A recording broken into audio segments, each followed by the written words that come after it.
कार्तिक का मास चल रहा है और शास्त्र कहता है कि ना कार्तिक समो मास, कार्तिक के समान कोई दूसरा मास नहीं है। कितनी पवित्रता है इस कार्तिक मास में। हम जहां कार्तिक मास में विविध रूप से भगवान श्री नारायण का पूजन करते हैं, वहीं अपनी जीवन की सुदृढ़ता के लिए, सुख शांति वर्धन के लिए, भगवान महादेव की अनन्य कृपा को प्राप्त करने के लिए हम कार्तिक के 7 हफ्तों में 7 वस्तुओं के द्वारा भगवान शिव का पूजन करें और विशेष दीपदान करने का प्रयास करें।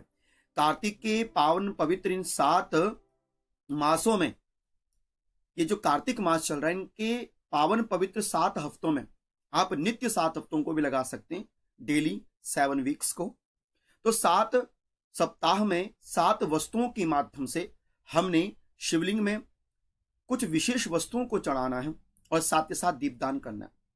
अब वो दीपदान कहां कहां करना है वो आप सभी ने समझना है आज की इस वीडियो में। सर्वप्रथम कार्तिक के मास में हम भगवान नारायण का पूजन तो करते हैं, किंतु शिव भक्तों को भी चाहिए कि महादेव की अनन्य कृपा की प्राप्ति हेतु, देखिए महादेव की कृपा प्रसाद से आपको सब कुछ सुलभता से प्राप्त हो जाता है। हरि हर में कोई भेद नहीं है, किंतु कार्तिक मास में यदि आप भगवान हरि के इष्ट भगवान शिव का पूजन करते हैं, भगवान नारायण के इष्ट भगवान शिव का पूजन करते हैं, तो कृपा अनन्य रूप से बरसती है। अब क्या करना चाहिए हमें विशेष, तो 7 हफ्तों में आप नित्य कार्तिक के जो भी 7 हफ्ते आते हैं उसमें ये उपाय कर सकते हैं डेली रूटीन से। क्या करना चाहिए, पहला है रविवार का दिन। कार्तिक मास में यदि रविवार का दिन हो तो शिवलिंग में चाहिए और शक्कर के जल से, शक्कर जो होती है, शक्कर के माध्यम से भगवान शिव का स्नान करवाइए और शक्कर से स्नान कराने के उपरांत एक दीपदान आपने करना गौशाला में और एक दीपदान करना आपने शिवालय में। ये प्रथम कार्य रविवार के दिन। बहुत सरल कार्य बता रहा हूं मैं आपको। रविवार के दिन प्रथम कार्य शक्कर से स्नान कराना है और दीपदान करने 2, एक गौशाला में, दूसरा आपने दीपदान करना है शिवालय में। यदि गौशाला न प्राप्त ना हो तो रविवार का दिन सूर्य भगवान को समर्पित होता है, तो आप रविवार के दिन एक दीपदान सूर्य के निमित्त कर सकते हैं, पहला कार्य। दूसरा, सोमवार का दिन। सोमवार का दिन हो और पंचामृत से भगवान शिव का स्नान कराइए। दूध, दही, घी, शहद, शक्कर, इन 5 वस्तुओं से बनकर मिलता है पंचामृत। तो पंचामृत के माध्यम से आप भगवान शिव को स्नान कराइए और 2 दीपदान कीजिए। प्रथम दीपदान कीजिए शिवालय में और दूसरा दीपदान कीजिए बिल्व वृक्ष के नीचे। ये दूसरा उपाय सोमवार के दिन आपने कार्तिक मास में करना। तीसरा है मंगलवार के दिन। मंगलवार के दिन जल में कुमकुम मिलाइए, जल में चंदन मिलाइए और जल में चावल। कितनी वस्तुएं, जल, कुमकुम, चंदन और चावल, इन 4 वस्तुओं को मिलाकर, जल के साथ कुमकुम, जल के साथ चंदन, जल के साथ चावल, इनको मिलाकर आपने शिवलिंग में अर्पण करना है और शिवालय में आपने फिर एक दीपदान शिवालय में करना है और दूसरा दीपदान मंगलवार का दिन है तो हनुमान जी के निकट करना है मंगलवार के दिन। ये तीसरा। चौथा वार है बुधवार। बुधवार के दिन आपने पुनः से जल और जल में दूर्वा डालनी है। जो हरी हरी दूर्वा घास होती है बढ़िया से बनाकर दूर्वा घास डालनी और उसको शिवलिंग में आपने अर्पण करना चाहिए। उसके तत्पश्चात आपने फिर से 2 दीपदान करने, एक शिवालय में और दूसरा कहां पर, बुधवार का दिन गणेश जी का होता है तो एक गणेश जी के सामने दीपदान कर दीजिए। दीपदान भले ही आपके घी के हो अथवा तिल के तेल का हो, आपके ऊपर या आपके सामर्थ्य पर निर्भर करेगा। तो बुधवार के दिन आपने जल में दूर्वा के संग आपने शिवलिंग के ऊपर जलार्पण करना है और एक शिवालय में, दूसरा गणेश जी के निकट आपने दीपदान करना चाहिए। और चौथा वार आ गया आपका, 5वां वार आ गया आपका बृहस्पतिवार। बृहस्पतिवार के दिन आपने जल में हल्दी की 2 गांठें आपने डाल देनी चाहिए। जल में हल्दी की 2 गांठें आपने डाल के शिवलिंग के ऊपर अर्पण करनी है और तत्पश्चात आपने 2 दीपदान फिर से करने हैं। प्रथम दीपदान तो आपने शिवालय में करना है, दूसरा दीपदान या तो आप केले के वृक्ष के नीचे कर सकते हैं अथवा हो सके तो लक्ष्मी नारायण मंदिर में जाकर आप बृहस्पतिवार के दिन दूसरा दीपदान कर सकते हैं।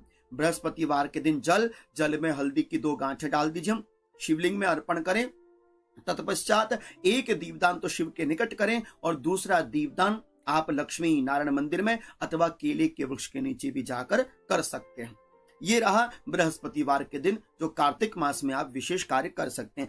छठवां है जो हफ्तावार शुक्रवार। शुक्रवार के दिन आपने जल में इत्र लेना है। इत्र आता सुगंधित इत्र, छोटा छोटा सा इत्र लेना है। जल में आपने इत्र मिला लेना चाहिए और जल में इत्र मिलाकर आपने शिवालय में जाना है, शिवलिंग में अर्पण करना है और शिवलिंग में अर्पण करने के तत्पश्चात आपने लक्ष्मी माता के निकट प्रथम दीपदान अथवा दुर्गा माता के निकट आप दीपदान करें ये, और दूसरा आपने शिवालय में नित्य शिवालय जाएंगे। एक दीपदान तो नित्य शिवालय में करना ही करना, किंतु दूसरा दीपदान आपने विशेष करना है। तो शुक्रवार के दिन लक्ष्मी माता के निमित्त आपने दीपदान करना है। लक्ष्मी माता हो अथवा दुर्गा माता के निमित्त शुक्रवार के दिन आपने करना चाहिए। अब आता है शनिवार, अंतिम बार। शनिवार बहुत विशेष होता है, तो शनिवार के दिन आपने क्या करना चाहिए? शनिवार के दिन आपने भरना है जल में आपने डालने हैं शमी के पत्र। शनिवार के दिन शमी के पत्रों के माध्यम से शिव पर किया गया जलार्पण बहुत विशेष होता है। कुंडली में किसी भी प्रकार के कोई अनिष्टकारी ग्रह होता है, उनकी शांति शमी के पत्रों को अर्पण करने से मिल जाते हैं। 1000 कमल के पुष्प अर्पण करने का फल क्या है? बोले 1 नील कमल पुष्प। 1000 नील कमल पुष्प अर्पण करने का फल क्या है? बोले 1 बिल्व पत्र। और 1000 बिल्व पत्र फल अर्पण करने का क्या है? बोले मात्र केवल शमी के पत्र। तो शमी के पत्रों से आपने शिव का पूजन करना शनिवार के दिन। कार्तिक का महीना, शनिवार का दिन हो, लोटे में जल में काले तिल में आप शमी के पत्र डाल दीजिए। यदि शमी के पुष्प आपको मिलते हैं तो अहोभाग्य है। शमी अथवा अपराजिता के पुष्प यदि आपको शनिवार के दिन शिवालय में चढ़ाने को मिल जाए, शिवलिंग में चढ़ाने को मिल जाए, अहोभाग्य मानिए। नहीं बनता है तो जल में काले तिल और उसमें शमी के पत्र डाल दीजिए, जाइए शिवालय में और अर्पण कर दीजिए भगवान शिव के ऊपर। और इस तरह से अर्पण करने के बाद फिर आपने 2 दीपदान करने। प्रथम दीपदान आपने शिवालय में, दूसरा दीपदान आपने करना है पीपल के वृक्ष के नीचे। चाहे आप ये दीपदान सुबह करो अथवा शाम करो, लेकिन यदि प्रातः काल शिवलिंग में जल अर्पण करोगे तो प्रातः काल ये उपाय करना है। यदि सायंकाल शिवलिंग में जल अर्पण करोगे तो आपने सायंकाल ये दीपदान करना है। आप जानते हैं कार्तिक में सबसे भारी महिमा दीपदान की होती है। तो दीपदान का यथार्थ फल आपको इस प्रकार से मिल जाएगा जो मैंने आपको सरल भाव से प्रत्येक हफ्ते का बताया है। बस आप जब शिवालय में जल अर्पण करने के लिए जाएंगे, विशेष बात इस बात का थोड़ा विशेष ध्यान रखिएगा कि आपने जो जल है उस जल को तांबे के लोटे में ही ले जाना है। केवल दूध, दही, घी, शहद, पंचामृत जो आप लेकर जाएंगे वो आपके पास पीतल का लोटा हो अथवा स्टील का लोटा हो। अन्यत्र आपने जो भी जलार्पण करना है ये सब आपने तांबे के लोटे से करना है। मेरी माँ यदि जल चढ़ाएंगे तो वो भी तांबे के लोटे से चढ़ाएंगे, अथवा जो पुरुष बांधव वर्ग हैं यदि वो जल चढ़ाएंगे तो तांबे के लोटे से ही जल अर्पण करेंगे। और जब आप घर से निकलें, नियम बनाकर चलें कि काले कपड़े पहनकर ना जाएं, चमड़े की बेल्ट पहनकर ना जाएं, पूरे वस्त्र पहनकर जाएं। और पुरुषों को तो सफेद वस्त्र कार्तिक के मास में धारण करने चाहिए। कार्तिक के महीने में 2 वस्त्र धारण का बड़ा विशेष फल है, सफेद, दूसरा पीला। माताएं पीले वस्त्र धारण करें, बहुत शुभ रहता है। और जो पुरुष बांधव वर्ग हैं वो सफेद वस्त्र धारण करें, बहुत शुभ रहता है। तो कार्तिक के मास में जब आप इन 7 हफ्तों में इन 7 उपायों को लेकर जाएंगे तो आपने सफेद वस्त्र धारण करना है पुरुषों ने, और माताओं ने धारण करने चाहिए पीले वस्त्र। इस तरह से आपने शिवालय जाना है। और जब घर से लेकर आप शिवालय तक जाएंगे ना तो किसी से व्यर्थ नहीं बोलना और मंत्र का जप करना है, ओम नमो भगवते रुद्राय, ओम नमो भगवते रुद्राय। पहली बात। दूसरी सावधानी ये रखनी है कि जो दीपदान आप करेंगे वो डेली के दीपदान आपके पास नहीं होने चाहिए मिट्टी के। मंदिर में जाकर किसी की भी यूज वाले किए हुए दीपदान में आपने अपना दीपदान नहीं करना। आपके पास अपनी बाती हो, अपना घी हो अथवा अपना तेल हो और अपना आपके पास मिट्टी का दीपक हो, तो आप ढेर सारे मिट्टी के दीपक खरीद लीजिए और डेली 2-2 दीपक मंदिर में लेके जाना। बाती इतनी लंबी रखना जितना मैं आपको बताऊं, इसे बोलते हैं प्रादेश मात्र। इतनी छोटी नहीं, इतनी बड़ी नहीं, इतनी। और यदि दीपक छोटा है तो बाती को घुमा के आप रख दीजिए। लंबी बाती इतनी होगी तो वो आपको विशेष फल देगी। ठीक है, तो आपने इस प्रकार से दीपदान करना है प्रत्येक हफ्तों में जो मैंने आपको नियमानुसार बताया। और मुझे भरोसा है, मुझे आशा है कि जो उपाय मैंने आपको बताए इन उपायों के साथ यदि आप महादेव के शिवालय में जाओगे, शिवलिंग को जल अर्पण करोगे, ओम नमो भगवती रुद्राय का जप करोगे, और हाँ विशेष यदि आप रुद्राक्ष की माला को पहनकर ये उपाय जो मैंने आपको बताए कर सकोगे तो बहुत अच्छी बात है। हम शिव के हैं, शिव हमारे हैं, इसी भाव से आपने शिव का पूजन करना चाहिए। आशा करता हूं कि जो जानकारी मैंने आपको दी अच्छी लगी होगी।